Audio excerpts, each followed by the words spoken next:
Rank the albums. The teenage debut EP is called Oh Lord, When, How. It doesn't actually have the song by that name on it. It's the sound of Swedish 90s hardcore punk. The Hives haven't gotten all of their tropes in place. It's a little naive, a little naive. It's a good little appetizer for their upcoming work. Then the album was called Barely Legal, and you won't get much variety in sound from this band because they know what they're here for. They're here to punk rock the fuck out. It's a great little storm of an album. It's got a wildness that the Hives later tamed down. That wildness is for better and worse, but mostly better.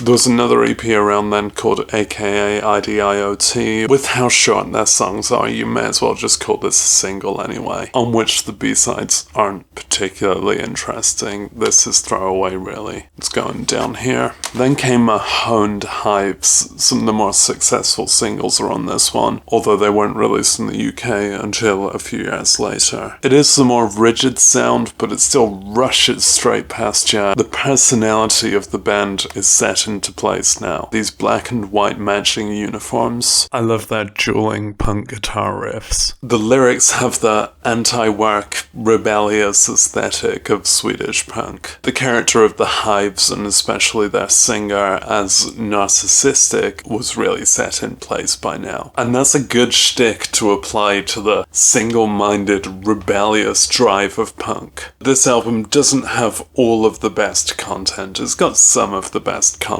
It's got a waste of time cover song, a pastiche of the original. I prefer the rollicking rock and roll rumble of the debut album, so this can go beneath that. Next, the Hives were introduced more to the international stage, and the album Your New Favorite Band was released. I did get a copy of that at the time, but it's just a compilation of old tracks. It might suffice to cover these early years for you. Paring down the first two albums really makes for a hard-hitting set. The first album after achieving international success was Tyrannosaurus Hives. This really shows the band at the top of their game. It's political punk rock, it's compelling and fun, and they've added just the right amount of synth to just decorate the otherwise garage punk simplicity of it. Best uniform, best songs, best album. That brings us to the Black and White album in one of those 2007 rounded jewel cases. This is a patchier listen. It's more experimental, and every experimental track is a dud. The Hives are mainly good at obnoxious turbo punk rock. And luckily there's plenty of that on here too.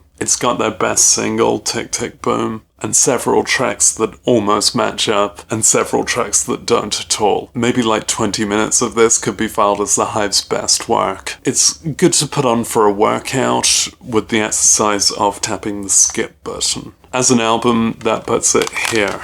At the moment, there's one more Hives album that's called Lex Hives, the classic example of a diminishing return. Maybe the definition of madness, trying the same thing and expecting a different result. I never found the sameness a problem thus far, but now it's self-produced and they ought to get a producer in, and the best riffs on here are just someone else's riffs from the 70s. It's got a few good tracks, but it mostly just flies by you without the compelling engagement of the rest of their discography. Better than the Idiot EP, but I can't much recommend that one. And that's the most recent album by the Hives. They've reappeared a little bit, they tour a lot, they've had health problems. They are named after a disease. It's clear from that most recent album and their more recent uniforms that they kind of dried up on ideas. They did produce a very short covers EP or single, whatever, and generally they're quite good at cover songs, other than that one I mentioned earlier. I'd say at the time of Lex Hives, maybe they should have just done a full album of cover songs. They know that there's a lot of novelty to their act, but it's not comedy, it's punk, it's really engaging. Maybe that's an idea the Hives could try, but actually it doesn't matter now because some more recent tracks have been put online and they sound good.